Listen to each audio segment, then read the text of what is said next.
Ustayda üç tane pehlivan.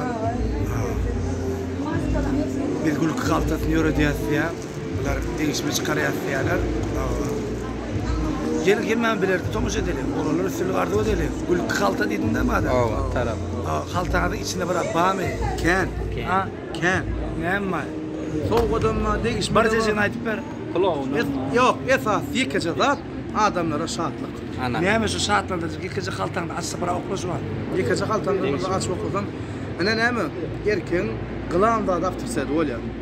Yani tuvalemeden bir de vara aftırsaydım. Beyğağım filan ulu. Yani bilen aftırsaydım bilen şunu vara. Erken.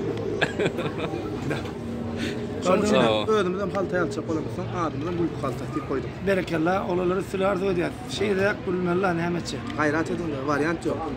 Tarababu, Yavşov, Tokarca'ya zamanç.